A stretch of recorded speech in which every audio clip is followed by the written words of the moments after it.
First day of pads in training camp for the Carolina Panthers was today. The offense absolutely cooked the defense in every facet of practice today when it came to drills, one-on-ones, and 11-on-11s at the end of practice. And it's time to start discussing this receiver room being very good in 2025 for the Carolina Panthers. But what are my biggest storylines today when it comes to position battles, players? I'm going to go over all that today. Starting with that receiver room, man. Let's head right into it. Okay, the receiver room is starting to become one of the best receiver rooms we've had in a while. Okay, and it's crazy to think about it because Dan Morgan came in here, inherited a receiver room with DJ Chark, Adam Thielen, Jonathan Mingo, Terrace Marshall 2 years ago, to now being able to flip that room in 2 years to T-Mac, Adam Thielen, Jalen Coker, XL, Hunter Renfrow now is on the bottom of your depth chart. He's out there making plays in training camp every single day. The fact that he's been able to flip this room this quickly as our GM second season is so impressive. I just want to mention that first as we watch training camp. It seems like the receiver room is starting to mesh every single day. Today was the first day of pads. So obviously when pads are on, you're able to see more. Okay, because obviously without pads, you can't be as physical as you can with pads. It just makes me even more confident about this room than I was before when you have pads on because you can see more. I mean, today the corners got cooked all the way to JC Horn in one-on-ones today. One-on-ones, the receivers got the best of every single corner today, from JC all the way down to Corey Thornton, the new corner we signed. Before we head into the actual one-on-ones and the big things about practice today, let me kind of touch on the players. Bobby Brown did get activated today after being on the injury list about a week ago. That's something we're excited about. Obviously, the defense today didn't really do anything from one-on-ones all the way to 11-on-11, so we didn't really see anything from the interior. But we know if that interior is healthy this year, it's just going to be one of the best positions on this team, because we know you have the pass rush ability with Tershawn Wharton and Derek Brown. You have the run stopping ability with Derek Brown, Bobby Brown, and Asher Robinson, of course, is your fourth guy in that room. So you have a lot of depth there, a lot of guys that can just go in and step in right away. And it's important that Bobby Brown's healthy. It's important that this entire room is healthy. So that's exciting and a big point to make as well. Sam Morton, our punter, was also activated today, so we have him back as well. We're trying to get more healthy. Injuries are really nothing right now. Not a big deal at all. But we need to be healthy, especially on defense, which is why that Bobby Brown one is very important. So, and lastly, about the players, MJ Devonshire did get released, I'm pretty sure on Saturday after practice, and he was put on IR.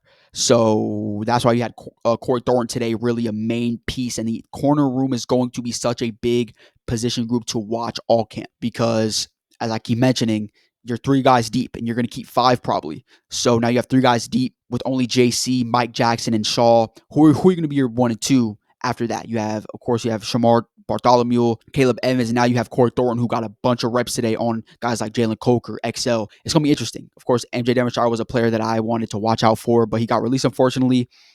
But it's time to move on and see kind of next guy up mentality. But now let's get right into the big points of practice today, starting with one-on-ones. As I mentioned, the receivers just absolutely cooked every single corner today. One-on-ones, it wasn't even a debate. The offense just completely destroyed the defense in every facet of practice today. I think the biggest play to mention when it comes to one-on-ones is obviously that T-Mac catch over Mike Jackson, where it was a tight play. Great coverage by Mike Jackson on that play. T-Mac's just catch radius, size, length, everything is just too good on that play, where Bryce drops in the bucket. T-Mac has, again, the catch radius to just make that play. There was no separation on that play at all, so a lot of people were kind of concerned about it. Don't be concerned, bro. He's 6'4". He's just going to be that threat on the outside, man. You're not going to get separation every single play. That play was a good rep overall by offense and defense. It showed you that Mike Jackson, he had him on straps most of the play. It was a tight catch. It was not an easy catch at all. He didn't really separate as good, but the catch radius on that play just proves everything you need to know about T-Mac and how good he's going to be this year, man. And I think the next biggest play on one-on-ones was that catch XL had over JC Horn. I think you can say that's arguably the biggest one because we know XL's development is huge in this room. And you guys know my stance on the XL and Coker argument, if there's one at all, and who's better, who I think is the better receiver necessarily this season. Obviously, you know I've been the Jalen Coker guy this entire time. Okay, and I still think he's a better receiver right now. I still think he has a chance to be a better receiver by the end of the year too. I've been also preaching both of these receivers can tap into their potential this year. This room is going to be so good. It's really, I don't know how good it can really be, which is a good thing. And the only way that happens is if XL and Coker tap into their potential both. Okay, and the best case scenario is both of them are better than Adam Thielen. I think that's the best case. And Adam Thielen is your 4th guy, just on third downs and everything, just quick passes. He's not a big factor in every down. Okay, that is the best case scenario in this room. Is T Max your number one on the outside, your X receiver. He's just that good as a rookie. And then you have XL and Jalen Coker there, as a 2 and 3. Doesn't matter where, just making plays consistently. That's your best case scenario. And then, of course, you have Hunter Renfrow back there, which is insane to think about, that he's playing this good and he's in the back end of your roster, where a lot of people right now in this fan base are starting to think that he might be even top 4 in this room, which I can understand why, because 2021, before the injury, he was so good on the Raiders. I think this factor also matters with Bryce Young as well, because Bryce Young is starting to really take control of the deep balls, as we can see in practice so far. Okay, training camp. I feel like all off season, I think the biggest question we've had for Bryce Young's career so far is the deep balls, the deep passes, him not being able to consistently drop them in the bucket. And I think that's been definitely the biggest kind of question for Bryce Young's career so far, is the deep balls and him be consistent on them. And we've seen so far in training camp, the deep balls he's had thrown, he's been putting them in the bucket consistently. They're not sailing out of bounds. They're not off target. They're consistently amazing throws that we're seeing from Bryce in his 3rd season. And that's when he needs to take a step in. We know he can be that quick game, be that quarterback like David Tepper likes to call him, be the quarterback, just get the ball out quick, distribute. If he wants to take that leap as a quarterback, he needs to be able to consistently throw the balls deep downfield. It's just in routine, right? And we're starting to see that a little bit more practice by practice, day by day from our quarterback one in Carolina, and I'm very excited about it. But I want to touch on Jalen Coker for a second, because there was a play that he, cooked Corey Thornton on. Of course, he's a guy we have to watch out for in the corner room. It was a kind of a seam play. It was kind of tight for like half the route, but then he just cooked him on top of the route, just top end speed. And he has underrated speed, man. A lot of people do not understand that about Jalen Coker. He has a very underrated speed, top end speed, being the size he is in the slot. I'm very excited to see how he can continue to develop in that position. But now let's head to Jimmy Horn. He had a play today against Trayvon Morgan. I'm pretty sure the ball was kind of behind him, but he still made the catch. He's just going to be a factor, man, this year. Okay, I don't care in what way, he's going to be a factor this year. That's the biggest thing I think we have to realize, is he's going to be a factor this year. If we're just going to use him in some plays on some jet sweeps, some screen passes, we're going to have to find a way to use that speed, because it's so unique.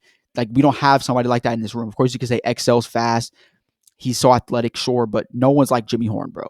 Just the speed, the quickness that he does have, no one's like that in this room. So we're going to have to use him some way this year, and I think we will. Okay, next portion of practice, obviously today was 11 on 11s, and there was a little scuffle today with Trevor Wallace on Chuba Hubbard. I want to touch on that first. Man, do I love the physicality, man. That's all I want. Listen, it's not about getting injured. You're not trying to injure people. It's football. Pads are on for a reason. Okay, this is the time you get to be physical, make plays, and Trevor Wallace being your young second-year linebacker, hitting a guy like Chuba Hubbard, making football play, football contact. That's what I want to see. The linebacker room is so important this year. I want to see plays like that being made for my second-year linebacker, because we need him to tap into that potential this year. Okay, it's not about injuring Chuba Hubbard, because we don't want that to happen, because Chuba Hubbard is really an anchor on offense this year in every way in that running back room. But I think that's what I wanted to mention today, is that really the only I guess positive on defense today was that play that Trevor Wallace had, where he's being physical and just doing his thing there at the linebacker position. But who is the biggest winner today? Because obviously the offense side of the ball won today's practice, but who was the biggest winner on 11 on 11s? It was Jatavion Sanders.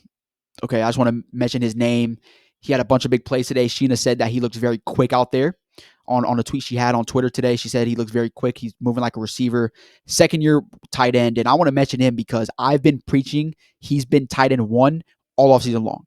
I haven't even had a thought about Mitchell Evans being tight end 1. And listen, when I speak that and I say stuff like that, I'm not speaking down on anybody in that room. I'm not saying Mitchell Evans is just not that good. I'm a Notre Dame fan. I've seen how good he was every single Saturday in blocking and in the pass game. He was a big factor for us, okay?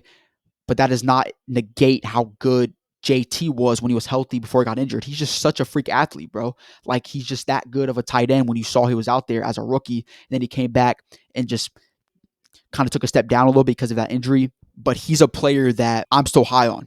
Very high on. Like, it's not even really a debate either.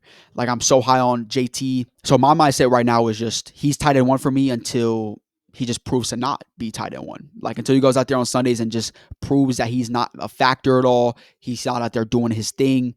Then he's not tight end 1 anymore. But you have 2 tight ends. You can run 2 tight end sets. You have one that's really good at run blocking. You have one that could be a really very good vertical threat in Jatavion Sanders. You can play both of these players. You're not limited to one tight end, by the way, right? So when we have this conversation, it's not like who's going to be tight end 1.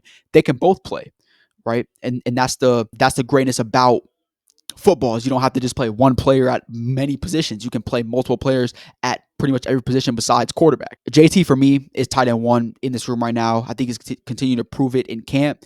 In the offseason, it's the biggest thing. Lastly, I do want to touch on Hunter Renfrow because the receiver room did get talked about. Hunter Renfrow is making the team, man. That's the last thing I want to say before I hop off here. Hunter Renfrow is making the team, okay? He's out there making plays. Dabo Swinney was there today at practice. I mean, everything's just going his way. Okay, he's out there making plays every single practice. He seems like he's just making more plays than half the room that's starting this year, you know? So I just don't see how he has not separated himself from David Moore. Now it's just a matter of, is David Moore going to get at the 7th spot? And are we going to keep 7? I think that's the only real question now in this room is, are we going to keep 7 guys? And if we do, David Moore, you're lucky that we're keeping 7. But I think he separated himself heavily. I think he's on the team no matter what. But yeah, that's my biggest thing when it comes to practice today. Those are my biggest thing. Offense cooked today. And honestly, back to kind of the offense and defense side of the ball, the defense won 2 practices so far. Offense won 2 as well. Pads are on. I want to see the defense win at least one day of pads.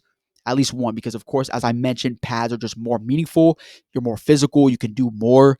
If you win no pads, it's kind of like, right? If you're getting cooked this bad by the offense in pads every day, I'm concerned. But if you can get at least one day of pads, like I don't know if we practice tomorrow, but if we practice tomorrow, if you win tomorrow in pads, I'm going to feel a little better. Today was day 4 of practice, first day of pads. I'm excited where the team's headed. If you guys enjoy this video, like, subscribe for me, hit that bell. I'm going to be posting consistently like this for the rest of training camp, man. Preseason, season's about to be here. We're on the road to 1K. We're getting closer and closer every single day, every single video feels like. So appreciate y'all for tuning in. I'll see you guys next video. Peace.